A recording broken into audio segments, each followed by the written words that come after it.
शक्ति सर, मकालु खबरको कर्पोरेट संवादमा यहाँलाई स्वागत छ। नमस्ते। खास गरी लामो समयदेखि गोल्यान्ड समूहको यो पस्मिना उद्योगलाई यहाँले लिड गर्दै आउनु भएको छ हैन? निकै लामो अनुभव पनि छ यहाँको। यो सेक्टरमा पस्मिना उद्योगको क्षेत्रमा यहाँको प्रवेश चाहिँ कसरी भयो? अलिकति यहाँबाट सुरु गरौँ न।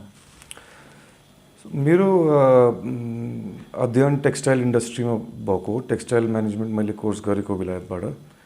त्यहाँ पढ्दाखेरि नि हामीलाई यो पस्मिनाको अलिअलि कुरा चाहिँ राखेको थियो कलेजमा पढ्दाखेरि। अनि त्यति बेला नि मलाई एउटा भनौँ नि धेरै नजिकको कुरा लाग्यो, मलाई टच हुने कुरा लाग्यो, कसरी प्रोसेस हुन्छ, के कसरी प्रोडक्सन हुन्छ भनेर। अनि ठ्याक्कै त्यति बेला नि हाम्रो यहाँ पस्मिनाको काम पनि भइरहेको थियो नेपालमा, र एउटा नयाँ स्वेटर फ्याक्ट्री हामी राखौँ। त्यति बेला हाम्रो सल बनाउने मात्रै थियो नेपालमा, स्वेटर पनि राखौँ भन्ने खालको आइडिया आयो। भर्खर त्यहाँबाट सकेर फ्यामिलीले पनि सपोर्ट गर्यो। अनि हामीले स्वेटर फ्याक्ट्री राख्यौँ पस्मिनाको स्वेटर बनाउनलाई। अनि त्यहाँदेखि नि यसमा मेरो इन्भल्भमेन्ट भयो। धेरै कुरा सिकेको बेलायतमा, कलेजमा पनि धेरै कुरा अब फ्याक्ट्री लगाएपछि पनि सिकेको हो। अब आज लगभग 20-22 वर्ष भइसकेको छ इन्डस्ट्रीमा। लामो समय, डेफिनेटली लामो समय हो, तर छिरेको त्यही हिसाबले छिरेको। गोल्यान्ड समूहले अहिले पस्मिनाका कपडाहरू कसरी उत्पादन गरिरहेछ? के छ यसको प्रोसेस चाहिँ? यसको मुख्य प्रोसेस के छ भने, हाम्रो नेपालमा जुन पस्मिना च्याङ्ग्राबाट आउँछ। च्याङ्ग्रा नेपालमा छ, तर अनफर्चुनेटली हाम्रो यो सरकारको या प्राइभेट सेक्टरबाट कसैले पनि यसलाई इन्डस्ट्री बनाउने चाहिँ सोचेको छैन कि नेपालकै च्याङ्ग्राबाट निकालेर पस्मिना हामी प्रोडक्सन गरौँ। त आजको मितिमा म्याक्सिमम यसको जुन धागो आउँछ त्यो या त चाइनाबाट आउँछ, या मङ्गोलियाबाट आउँछ, या युरोपबाट आउँछ। तर त्यसको पनि फाइबर चाहिँ चाइनाबाटै त्यहाँ गएको हुन्छ। सो चाइना र मङ्गोलिया मेन हाम्रो वर्ल्डको सप्लायर हो।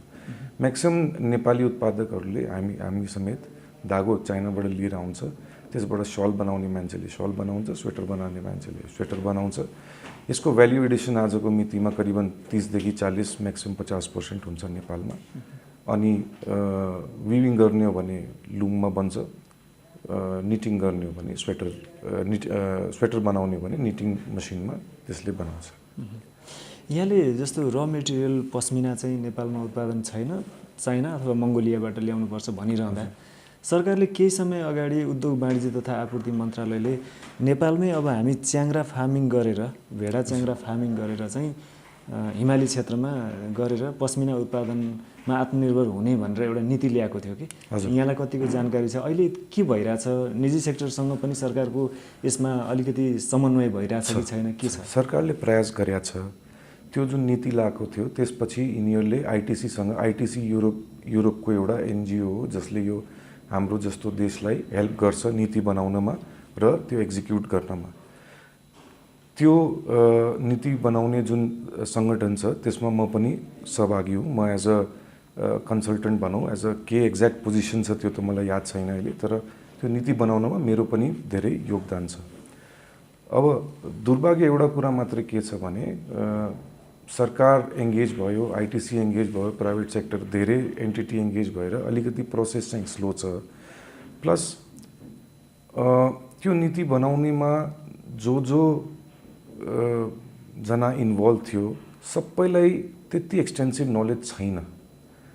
भनेपछि नीति चाहिँ बन्यो, तर रिजल्ट कति आउँछ त्यो टाइमले भन्छ, तर केही त प्रोसेस स्टार्ट भयो। त्यो हामीले पोजिटिभ साइडमा हेर्दाखेरि 0 भन्दा त 50 राम्रो। हजुर, त्यो 50 चाहिँ सुरु भएको छ। अनि मेरो उम्मिद छ कि आउनेवाला वर्षमा 2 वर्ष हुन्छ, 5 वर्ष हुन्छ, हामी आफ्नो नेपालकै च्याङ्ग्राबाट पस्मिना निकालेर हामी उत्पादन गऱ्यौँ भने देशलाई पनि फाइदा, हाम्रो च्याङ्ग्रा पालन गर्ने कम्युनिटीलाई पनि धेरै फाइदा, यहाँको इन्डस्ट्रीले पनि धेरै फाइदा, हामीले लिड टाइम झराउन सक्छौँ, हाम्रो कस्टमरलाई पनि फाइदा हुन्छ। त्यो प्रतिक्रियामा हाम्रो Nepal pashmina association already start गरिसकेको छ। नेपाल पस्मिना एसोसिएसनले यहाँको जति पनि आजको दिनमा उत्पादन छ पस्मिना फाइबरको, त्यसको किन्नको लागि कमिटमेन्ट गरिसकेको छ। अब त्यो प्रोसेसमा अलिकति टाइम लागिरहेछ, तर काहीँ न काहीँ त हामी पुग्छौँ, मेरो त्यस्तो विश्वास छ। जुन नीति बन्यो त्यसपछि कार्यान्वयन तहमा जस्तो हिमाली क्षेत्रका कृषकहरूले च्याङ्ग्रा पालन सुरु गर्नु भएको छ कि छैन, के छ अनुदान दिने कुरा? च्याङ्ग्रा पालन अलरेडी आजदेखि होइन वर्षौँदेखि भइरहेछ। यसमा बढोत्तरी छ कि छैन? यसमा बढोत्तरी आजको मितिमा भिजिबल छैन, किनकि अहिलेसम्म जुन नीति बनेको छ त्यो ग्राउन्डमा अप्लाई भएको छैन। त्यो अप्लाई गर्नलाई फन्डिङ चाहिन्छ, नो हाउ चाहिन्छ।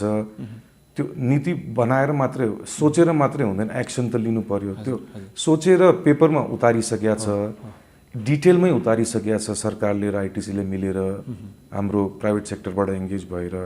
त्यसमा च्याङ्ग्रा पालकहरूलाई पनि एङ्गेज गरेका थियो। पोखरामा पनि तिनीहरूले एउटा दुईटा मिटिङ त्यहाँ पनि गरेका छ, तर त्यो फिल्डमा अहिले इम्प्लिमेन्ट चाहिँ भएको छैन। जस्तो हामीले कच्चा पदार्थ पस्मिना फाइबर ल्याउँदाखेरि कति पर्सेन्ट चाहिँ चाइना र मङ्गोलियामा निर्भर छौँ र नेपालमा चाहिँ कति पर्सेन्ट जति उत्पादन हुन्छ त कच्चा? आजको मितिमा एक्ज्याक्ट नम्बर त मैले दिन मिल्दैन, तर जुन हिसाबले नेपालको जुन पस्मिनाको आजको सिचुएसन छ, जे प्रोसेस हामीलाई एउटा एक्सपोर्टेबल प्रडक्ट बनाउनेलाई चाहिन्छ त्यो छैन भनेपछि जुन भुवा निकालेर त्यसलाई सर्टिङ गर्ने, धुलाइ गर्ने, सर्टिङ गरेर स्पिनिङ गर्ने, धागो बनाउने, त्यो हामीसँग इन्फ्रास्ट्रक्चरै छैन भनेपछि जुन अलिकति फाइबर यहाँ उत्पादन पनि भइरहेछ यो सबै तपाईँको पहाडतिरको जहाँ बोर्डर चाइनासँग लाग्छ, अनि यो बार्टर ट्रेडमा अथवा एकदम सस्तो दाममा त्यहाँबाट डाइरेक्टली चाइना गइरहेछ। त्यसको यहाँको इम्प्याक्ट चाहिँ जुन आज हाम्रो रिक्वायरमेन्ट छ त्यसमा 0.% पनि छैन। भनेपछि उत्पादनसँगै त्यसलाई प्रोसेसिङ गरेर चाहिँ क्वालिटीको पस्मिना फाइबर बनाउनको लागि त्यो सम्बन्धी प्रविधिहरूको पनि आवश्यकता पर्यो, त्यो भित्र्याउनु पर्यो होइन?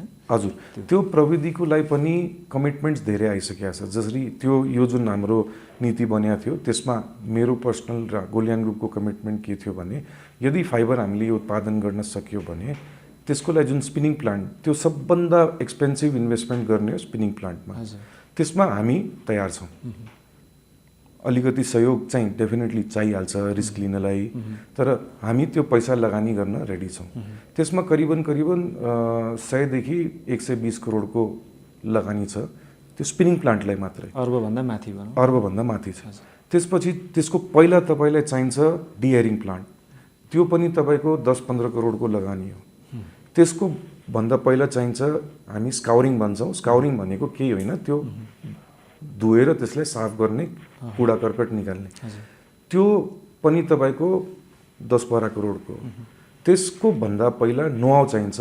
जब भुवा फाइबर आउँछ च्याङ्ग्राबाट त्यसलाई सर्टिङ गर्नुपर्छ, के पस्मिना हो के पस्मिना होइन, के धुल धक्कड हो के नराम्रो हो, त्यो ह्युमन स्किल हो।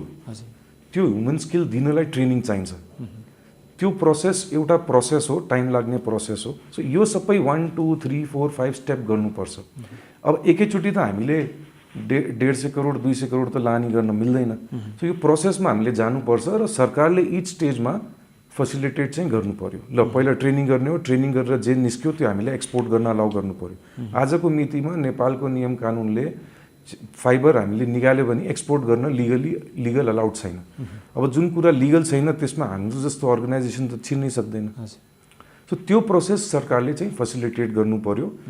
एकै दिनमा धागो बनाएर हामीले एक्सपोर्ट गर्ने स्थितिमा हामी पुग्न सक्दैनौँ। स्टेप बाई स्टेप हामीले जानु पर्यो अनि सरकारले त्यसमा सहयोग गर्नु पर्यो। ठिक छ। अब जस्तो पस्मिना फाइबर जुन हुन्छ नि त्यो 100% पस्मिना फाइबरबाट मात्रै पस्मिनाका कपडाहरू जस्तो हामी ब्याकग्राउन्डमा सरको ब्याकग्राउन्डमा देखिरहेका छौँ, यी कपडाहरू बन्छन् कि त्यसमा थप अरू केही चिज पनि मिसाउनु पर्छ, के हुन्छ? विभिन्न खालको प्योर पनि बन्छ, 100% पनि बन्छ, मिसाएर पनि बन्छ। त्यो मार्केट अनुसार हो। हामीले नेपालको लागि स्टार्ट गर्दाखेरि प्योरबाट पनि स्टार्ट गर्यो भने धेरै ठुलो मार्केट छ। पहिला एकचोटि गर्ने, पछि गएर फेरि मिसाउनतिर जाने। मिसाउन गाह्रो कुरा होइन, तर जब हामी स्टेप 1 मै पुगेका छैन भने सेकेन्ड स्टेजमा चाइनाले पनि डेभलप कसरी गर्यो, पहिला प्योर गर्यो, त्यसपछि सिल्कसँग मिसाउने हो, नर्मल वुलसँग मिसाउने हो, कटनसँग मिसाउने हो या लिननसँग मिसाउने हो, त्यो बिस्तारै प्रोडक्ट डेभलपमेन्ट गर्दै गयो। हामीलाई प्रोडक्ट डेभलपमेन्टमा चाइनाले जति मेहनत गर्यो अथवा इटलीले जति मेहनत गर्यो त्यति गर्नु पर्दैन, किनकि हामी अलरेडी म्यानुफ्याक्चरर छौँ, यो प्रोडक्ट इम्पोर्ट गरिरहेछौँ, हामीलाई थाहा छ कुन प्रोडक्ट बढी बिक्री हुन्छ कुन कम हुन्छ।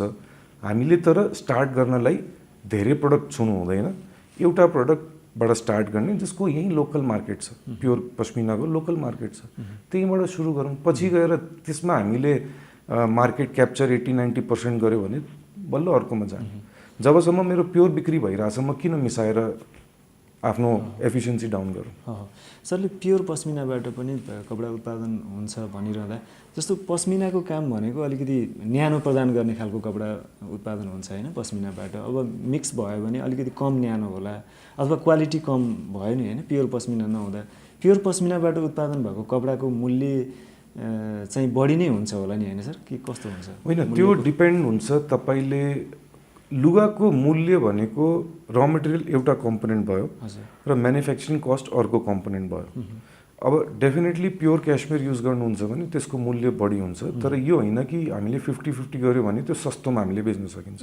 अब त्यसको डिजाइन यस्तो भयो, म्यानुफ्याक्चरिङ या वेट बढी भयो, म्यानुफ्याक्चरिङ कस्ट बढी भयो भनेर त्यो कस्ट सेम पनि हुनसक्छ। मिक्सिङ हामी सस्तो गर्नलाई मात्रै गर्ने होइन, या नुहाउनु अब धेरै ठाउँमा त्यति चिसो हुँदैन, तिनीलाई त्यति वार्मथ चाहिँदैन, तिनीहरूले त्यसमा कटन मिसाइदिन्छ या सिल्क मिसाइदिन्छ, किनकि अब समर युरोपियन समरमा तिनीहरूको 0 डिग्री 1 डिग्री 2 डिग्रीमा त जाँदैन, 15 डिग्री 20 डिग्रीमा बस्छ। त्यो बेलामा सिल्क र पश्मिना मिक्स गरेर राख्यो भने अलिकति कम्फर्टेबल हुन्छ। सो यो जहिले पनि प्राइसको लागि चाहिँ हामी मिक्सिङ गर्दैनौँ, तर एउटा प्रोडक्ट अचिभ गर्नलाई चाहिँ मिक्सिङ गर्छौँ। हामीले उत्पादन गरेको पस्मिना विश्वको कुन कुन ठाउँमा पुग्छ, कतिवटा देशमा निर्यात हुने गरेको छ सर? ट्राइकटले मुख्य रूपमा आजको दिनमा युरोपमा पठाउँछ। युरोपमा पनि मेन हाम्रो फोकस मार्केट चाहिँ इटली र जर्मनी हो। अब हामी फ्रान्सलाई ओपन अप गरेर छौँ, अनि युएसलाई पनि हामीले मार्केटिङ 2019 मा स्टार्ट गरेको हो। अब 2020 मा के भयो सबैलाई थाहा छ, गाह्रो पिरियड, एकदम गाह्रो थियो नयाँ ग्राहक खोज्नलाई, तर पनि हामीले अमेरिकामा पनि राम्रै मार्केट ओपन अप गरेको छ जस्तो लाग्छ यो कठिन समयमा पनि। मेन मार्केट सोध्नुहुन्छ भने इटली, जर्मनी, अब फ्रान्स र युएसमा हामी फोकस गरिरहेछौँ। नेपालको आन्तरिक बजार चाहिँ कतिको छ पस्मिनाको लागि? जसरी एकछिन अगाडि हजुरले भन्नु अलिक महँगो प्रोडक्ट छ, हाम्रो पर क्यापिटा इन्कम त्यति छैन। बिक्री छ, मार्केट छ, तर धेरै सानो मार्केट छ। अब त्यो मार्केट क्याप्चर गर्नलाई हामीले एउटा पसल पनि खोलेर राखेको छ। त्यो टुरिस्टलाई पनि टार्गेट गरौँ र लोकल मान्छेलाई पनि टार्गेट गरौँ भन्ने खालको कन्सेप्ट थियो। पहिला पनि पसल थियो हाम्रो, फेरि बिचमा यो कोभिड आएर हामीले एकछिन पसलहरू बन्द गऱ्यौँ, अब फेरि खोल्या छ। लोकलमा बिक्थ्यो हाम्रो पसलबाटै लोकलमा किन भने वर्षको 60-70 लाखको सेल हुन्थ्यो। सो नहुने होइन, तर मार्केट धेरै सानो छ, अनि जति मार्जिन एउटा इटलीको या जर्मनीको रिटेलरले पाउँछ त्यो हामी यहाँ गर्न सक्दैनौँ। हामीलाई अलिकति मार्जिन कम गरेर बेच्नुपर्छ। हामीसँग तयारी पोसाक उत्पादक सङ्घ छ, त्यस्तै पस्मिना उत्पादक सङ्घ छ। यो सङ्घहरूको डाटा हेर्दाखेरि अलि अगाडि 8-10-15-20 वर्ष अगाडि चाहिँ नेपालबाट तयारी पोसाक उत्पादन भएर निर्यात हुने जुन परिमाण थियो, त्योबाट विदेशी मुद्रा जुन आउँथ्यो त्यो चाहिँ निकै ठुलो थियो। अहिले बिस्तारै घट्दै गयो, प्रत्येक घरमा गार्मेन्ट उद्योगहरू सञ्चालनमा थिए, अब घट्न थाल्यो भन्ने खालको डाटाहरू देखिन्छ। उहाँहरूको कुरा पनि त्यस्तै सुनिन्छ। अहिले चाहिँ के छ सर, यहाँहरूलाई कतिको अप्ठ्यारो सजिलो निर्यातका लागि यो क्षेत्र कतिको बढ्दै गइरहेछ अथवा खुम्चिँदै साँगुरिँदै गइरहेछ, कस्तो देख्नुहुन्छ? हजुरले जुन कुरा गर्नुभएको छ यो 2003-2004 अगाडिको डेटा हो। त्यसमा हाम्रो गार्मेन्ट इन्डस्ट्री धेरै राम्रो गरिरहेको थियो। नेपाल अधिराज्यमा केही नभए पनि 1200 देखि 1500 फ्याक्ट्री थियो। आजको मितिमा एक्सपोर्ट गर्ने फ्याक्ट्रीको सङ्ख्या काउन्ट गर्नुहुन्छ भने तपाईँ आफ्नो हातको औँलामा काउन्ट गर्न सक्नुहुन्छ, त्योभन्दा बढी छैन होला। मेन रिजन त्यसको घट्ने हो, एउटा त्यो बेलामा 2003-04 अगाडि कोटा सिस्टम थियो दुनियाँमा। त्यो कोटा सिस्टमले नेपाललाई धेरै बेनिफिट गर्यो, जुन 2003-04 मा टोटल फेज आउट भयो। त्यो ओभरनाइट नेपालको इन्डस्ट्री भाइबल रहेन। त्यो भाइबिलिटी मेन्टेन गर्नलाई जति सपोर्ट सिस्टम इन्डस्ट्रीलाई चाहिएको थियो त्यो बेला पाएन, किनकि त्यही बेला हाम्रो माओवादी काल पनि थियो, हाम्रो यो जुन भन्छौँ नि इमर्जेन्सी पिरियड थियो, धेरै डिस्टर्बेन्सेस थियो। सो सरकारले पनि त्यति बेला केही गर्न सकेन, त्यस कारणले त्यो एकदम सर्र गएर अब यसलाई बढाउनलाई जे स्टेप प्राइभेट सेक्टरले लिनुपर्छ र सरकारले लिनुपर्छ त्यसको वार्ता त धेरैचोटि भइसकेको छ। सरकारको प्रतिनिधिहरूसँग, गार्मेन्ट एसोसिएसनको प्रतिनिधिहरूसँग 20 महिनाहरूको वार्ता धेरै भइसकेको छ। केही स्टेप सरकारले लिएको पनि छ। तर अब हुन्छ नि, एउटा मान्छेलाई क्यान्सर छ, त्यसलाई पेनाडोल दिएर हुँदैन। तर तपाईसँग पेनाडोल बाहेक केही छैन भने अरू दिन पनि केही सक्दैन। त क्याच 22 सिचुएसन जसलाई हामी इङ्ग्लिसमा भन्छौँ नि, त्यो स्थितिमा हामी फसेका छौँ। सरकारले चाहेर पनि जुन कुरा चाहिन्छ यसलाई एकदम माथि लेभलमा लग्नलाई त्यो गर्न सकिरहेको छैन। त्यो नगरिन्जेलसम्म त्यहाँ हामी पुग्दैनौँ। अनि प्राइभेट सेक्टरले पनि जे इन्भेस्टमेन्ट गर्नुपर्ने छ त्यहाँ पुग्नलाई जबसम्म यो सरकारले गर्दैन, प्राइभेट सेक्टरले त्यो लेभलको इन्भेस्टमेन्ट गर्न सक्दैन। त्यस कारणले हामी एउटा क्याच 22 सिचुएसनमा फसेको छौँ। त्यो भन्दा पनि अलि तपाईँ लास्ट 2-4 वर्षको डेटा हेर्नुहुन्छ भने अलिअलि बिस्तारै बिस्तारै हाम्रो गार्मेन्टको चाहिँ एक्सपोर्ट बढिरहेछ। सो यो एउटा पोजिटिभ साइन हो। हामीले सबै कुरामा सरकारलाई दोष दिएर पनि हुँदैन। सरकारले पनि केही कुरा बुझ्नुपर्छ, हामीले पनि केही कुरा बुझ्नुपर्छ। सरकारसँग पैसै 10 रुपियाँ छ भने 100 रुपियाँ कसरी खर्च गर्छ उसले, त्यो त हामीले बुझ्ने कुरा हो। अनि हामी मात्रै होइन, कफीको पनि छ, एग्रीको पनि छ, अरू इन्डस्ट्रिज पनि छ जहाँ हेर्नुपर्छ। त हामी मेरो हिसाबमा सरकार र प्राइभेट सेक्टरमा अलिकति कुरा मिलेर गयो भने हामी यसलाई सल्भ गर्न सक्छौँ। एउटा सबभन्दा ठुलो कुरा जुन मेरो सजेसन सरकारलाई, यदि सरकारको कोही पनि हाम्रो तपाईँको माध्यमबाट यो मेसेज हेरिरहेछ भने, जहाँ जहाँ सरकारको कस्ट नलागिकन या लाइबिलिटी नभइकन जुन जुन पोलिसी तिनीहरूले बनाएर हेल्प गर्न सक्छ भने त्यसमा सरकारले प्रायोरिटी दिनु पर्यो। एउटा त्यस्तो टुल के हो भने एक्सपोर्ट क्रेडिट इन्सुरेन्स भन्ने एउटा टुल हुन्छ। आजको मितिमा यसमा अलिकति लामोमा जान्छ। आजको मितिमा मैले यदि कुनै पनि बाहिरलाई सामान बेच्नु पर्यो भने या त मलाई लेटर अफ क्रेडिट चाहिन्छ, या एडभान्स पेमेन्ट चाहिन्छ, या क्यास अगेन्स्ट डकुमेन्टमा उसको ब्याङ्क कन्साइनमा सिपमेन्ट गर्न सक्छु। यो र लेटर क्रेडिटमा धेरै फरक छैन। एडभान्स बुझिहाल्नु भयो। आज सानोतिनो बाहिरले त यो कुरा मानिहाल्छ, इन 3वटा मध्ये एउटा कुरा मानिहाल्छ, गरेर लैजान्छ। तर यदि हामीले एक्सपोर्ट अर्को लेभलमा लग्ने हो, ठुलो एक्सपोर्ट हामीले गर्ने हो भने हामीले ठुलो कस्टमरलाई जानु पर्यो, जसले एकै कस्टमरले 10-10 करोड 20-20 करोडको अर्डर दियोस्। त्यस्तो कस्टमरलाई यो 3वटै शर्त मन्जुर छैन। तिनीहरूलाई क्रेडिट चाहिन्छ, क्लिन क्रेडिट चाहिन्छ। यो हामीले मात्रै भनेर हुँदैन, दुनियाँमा सबैले दिइरहेछ, उसलाई क्रेडिट दिइरहेछ। चाइनाले दिइरहेछ, मङ्गोलियाले दिइरहेछ, मेडागास्करले दिइरहेछ, भियतनामले दिइरहेछ, कम्बोडियाले दिइरहेछ, भियतनाम, दुनियाँभरमा सबै मान्छेले दिइरहेछ। अब तपाईँ भन्नुहुन्छ यति रिस्क लिएर किन दिने? ठिक कुरा हो, रिस्क लिएर दिने होइन, तर त्यसको समाधान के? हामीले धेरै दिमाग लाउनु पर्दैन। अरू देशहरूले के समाधान निकालेको छ त्यही समाधान हामी पनि गरौँ।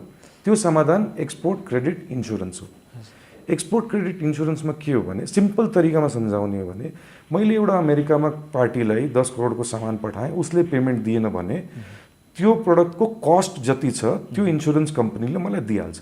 अब 10 करोडमा मेरो प्रफिट पनि छ, त्यो प्रफिट माइनस गरेर मलाई 9 करोड 8.5 करोड आयो भने कमसेकम मेरो हिम्मत त बढ्यो नि, कि जे भए पनि मेरो नोक्सान चाहिँ हुँदैन। ठुलो अर्डर लिने हिम्मत पनि भयो र एउटा बायरसँग मैले डिल गर्ने भन्नु, यो बाटो चाहिँ सरकारले खोलिदिनु पर्यो। यसमा सरकारको केही इन्भेस्टमेन्ट छैन। यो इन्सुरेन्स कम्पनीको लाइबिलिटी हो। कस्ट इन्सुरेन्स गराउने हामी जस्तो कम्पनीले बिहोर्ने हो, त्यो हामीले आफ्नो कस्टिङमा फ्याक्टरिङ गर्ने हो। डेफिनेटली यो फुल प्रुफ हो, फुल प्रुफ बनाउनु पर्छ। जसरी आज इन्डियामा बनाएको छ, जसरी आज बङ्गलादेशमा बनाएको छ, चाइनामा बनाएको छ। यदि फुल प्रुफ यो आइडिया थिएन भने वर्षौँदेखि त हुन्थेन नि। आज अनि सेकेन्डली हाम्रो युनाइटेड नेसनमा यो धेरै अन्तर्राष्ट्रिय सङ्गठनहरूमा यो विषयमाथि धेरै स्टडी गरेर व्हाइट पेपरहरू पब्लिस भएको छ जहाँ यिनीहरूले एउटा लिङ्क एस्टाब्लिस गरेको छ कि एक्सपोर्ट क्रेडिट इन्सुरेन्सको टुल इन्ट्रोड्युस गर्ने बित्तिकै त्यो देशको एक्सपोर्ट निकै बढ्या छ। एउटा लिङ्क यिनीहरूले एस्टाब्लिस गरेको छ। हामीले त कट कपी एडिट पेस्ट त गर्ने हो, हामीले त्यो केही नयाँ चिज त इन्भेन्ट गर्ने होइन हामीले। यो सबै कुरामा सरकारले फोकस गर्यो भने, सेकेन्ड कुरा ब्याङ्किङ सेक्टरमा क्यापिटल चार्ज जुन हाम्रो लोनमा लगाउँछ त्यो अलिकति प्रोत्साहन, एक्सपोर्ट इन्डस्ट्रीलाई प्रोत्साहन गर्नलाई त्यो घटाएर जानु पर्यो। त्यो अहिले मोनेटरी पोलिसीमा त्यही लाइनमा केही राखेको पनि छ, त्यो एउटा राम्रो कुरा हो त्यो डाइरेक्सन। यस्तो कुरामा फोकस गर्यो भने जहाँ पैसाको आवश्यकता छैन तर पोलिसीको आवश्यकता छ त्यतातिर हामी गयो भने हामीलाई धेरै हेल्प गर्छ जस्तो लाग्छ। आज एउटा कुरा भनिदिन्छु, हाम्रो कम्पनीले लास्ट 1 वर्षमा $4 मिलियन को बिजनेस हामीले लुज गरेको छ किनकि हामीले यो क्रेडिटको इन्सुरेन्सको इन्सुरेन्स भइदियो भए यो $4 मिलियन को अर्डर आउँथ्यो। अब छैन, मैले क्रेडिट दिन सक्दैन, मैले त्यो भाइलाई एन्टरटेन गर्न सक्दिनँ। सर एउटा कुरा, जस्तो यो एक्सपोर्ट क्रेडिट इन्सुरेन्समा जस्तो हाम्रो देशभित्रैका कम्पनी इन्सुरेन्स कम्पनीहरूले इन्सुरेन्स गर्न सक्छन् कि अथवा विदेशी कम्पनी मार्फत गराउनु पर्छ? हाम्रो एक्जिस्टिङ जेनरल इन्सुरेन्स कम्पनीले यो टुल इन्ट्रोड्युस गर्न सक्छ। मैले 2-4 वटा सिओसँग पनि कुरा गरिसकेको छ। दे आर भेरी ह्याप्पी, त्यो रेडी गर्न तयार छ। तर पोलिसी चाहिँ चाहिन्छ। सरकारले पोलिसी बनाइदियो, पोलिसी बनाउनु पर्यो र पोलिसी इम्प्लिमेन्ट गरिदिनु पर्यो। सरकारी निकायसँग यहाँहरू पुग्नु भएको छ यसका लागि गर्नु पर्यो? मैले लास्ट 2-3 सालदेखि यसमा धेरै मेहनत गरेको छ। धेरै ठाउँमा यो कुरा उठाएको छ, हाम्रो एसोसिएसन मार्फत पनि उठाएको छ अनि डाइरेक्टली पनि जहाँ अब हाम्रो जुन यो पश्मिनाकै कुरा भएको थियो त्यहाँ हाम्रो अर्थ सचिवहरू पनि हुनुहुन्थ्यो। धेरै ब्युरोक्रेट्स हाई लेभल तिनीहरूलाई पनि राखेको छ, व्हाइट पेपर पनि दिएको छ, मिनिस्ट्री लेभलसम्म पनि दिएको छ। तर दुर्भाग्य के हो, हाम्रो सरकार लास्ट 2-3 सालमा स्टेबल छैन। अब यो प्रायोरिटीमा आएन होला, तर लाउनु पर्यो अब। हुन्छ। गोल्यान्ड ग्रुपको यो ट्राइकोट इन्डस्ट्री पश्मिना जुन उत्पादन गर्नुहुन्छ, कतिको कारोबार गर्छ? वार्षिक कति कारोबार जति हुन्छ? कति भोल्युममा उत्पादन हुन्छ? लास्ट इयर हाम्रो 30 करोडको एक्सपोर्ट थियो। यो वर्ष लगभग हामी 40 करोड पुगेका छौँ होइन। नेक्स्ट इयर हाम्रो टार्गेट 60 करोड छ। हामीले जुन लगानी गरेका छ आजको दिनमा केही पैसा लगानीमा थप नगरिकन हामी 80 देखि 100 करोडसम्म गर्न सक्छौँ।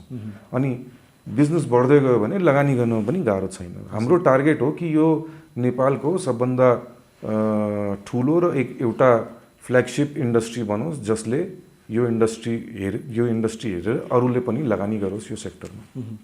आन्तरिक पश्मिना उद्योगहरू मध्ये यहाँहरूको बजार हिस्सा चाहिँ कति % जति होला कि अनुमान गर्नुभएको छ?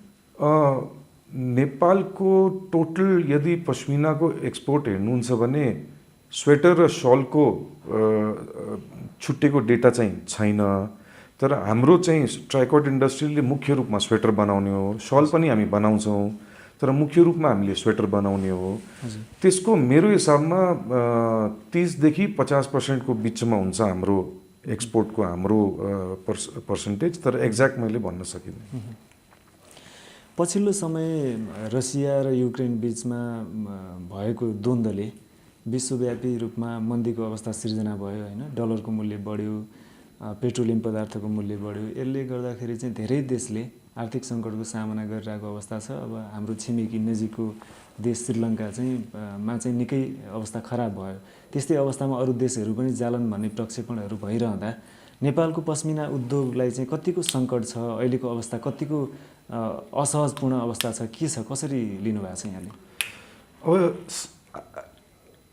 यसको लङ टर्म इफेक्ट छ, सर्ट टर्म इफेक्ट छ। सर्ट टर्म इफेक्ट जुन आजको मितिमा हामीले देखिरहेछौँ, यो हुने बित्तिकै डलर र युरो अलमोस्ट बराबरतिर आयो। पहिला डलर अलिकति युरो डलरको तुलना गर्दाखेरि अलिकति स्ट्रङ थियो, अहिले बराबरमा आयो। नेपालको एटलिस्ट ट्राइकोटको कुरा गरौँ भने हाम्रो अलमोस्ट 70-80% एक्सपोर्ट युरोप जान्छ। यो हुने बित्तिकै हाम्रो युरोपियन कस्टमरलाई कस्ट बढ्यो। त्यसको हामीलाई इम्प्याक्ट के, हामीलाई प्राइस प्रेसर आउन थाल्यो। हाम्रो कस्ट त त्यही हो, तर हामीले अब घटा नभए तेरो महँगो भयो भनेर युरोको मूल्य घट्ने बित्तिकै त महँगो भइहाल्यो, तिनीहरूलाई महँगो भयो। महँगो भयो। पहिला $1 लागि तिनीहरूलाई 90 युरो सेन्ट दिनु पर्थ्यो, अब $1लाई €1 दिनु पर्यो भनेपछि तिनीहरूलाई त सिधै 10% को कस्ट बढ्यो। हजुर। अनि त्यो कस्ट त तिनीहरूको प्रफिटबाट गयो। अब कहीँबाट त मेकअप गर्नुपर्छ तिनीहरूले। 10% को प्रफिट मार्जिन त धेरै ठुलो कुरो हो युरोपियन कम्पनीलाई। हजुर। त्यस कारणले हामीलाई यो इम्प्याक्ट चाहिँ आछ। अर्कातिर कस्ट हाम्रो पनि बढिरहेछ। अब पेट्रोलको दाम बढ्यो, पेट्रोलको दाम बढ्ने बित्तिकै जति पनि लोकल र मेटेरियल हामी किन्छौँ त्यसको दाम बढ्यो। अब आज न भोलि मिनिमम वेज पनि बढाउँछ सरकारले, र त्यसको लङ टर्म इम्प्याक्ट पनि आउँछ हामीलाई। यहाँहरूको यो पस्मिना ट्राइकोट इन्डस्ट्रीमा कतिजनाले रोजगारी पाउनु भएको छ, कति छन् रोजगारमा? हाम्रो आजको मितिमा करिबन 280 को हाराहारीमा, फ्याक्ट्रीमा 270-280 छ, हेड अफिसमा 10-15, त लगभग 280 देखि 300 के बिचमा प्रत्यक्ष रोजगारीमा छ। उत्पादन प्लान्ट चाहिँ कुन ठाउँमा छ, यहाँहरूले कसरी सञ्चालन? हाम्रो विराटनगरमा रानी एरियामा छ। हजुर हजुर। अब आगामी दिनमा यहाँहरूको यो इन्डस्ट्रीलाई अझै विस्तार गर्दै लाने योजना, प्लान केही निकट भविष्यमै यसो गर्छौँ अथवा लङ टर्ममा यो गर्छौँ भन्ने केही बनाउनु भएको छ? हजुर, हाम्रो प्लान मैले एकछिन अगाडि अलिकति टच पनि गरेको थिएँ। हाम्रो यसमा अलरेडी लास्ट 5 सालको हेर्नुहुन्छ भने हामीले क्यापेसिटी डबल गरिसकेको छ आफ्नो।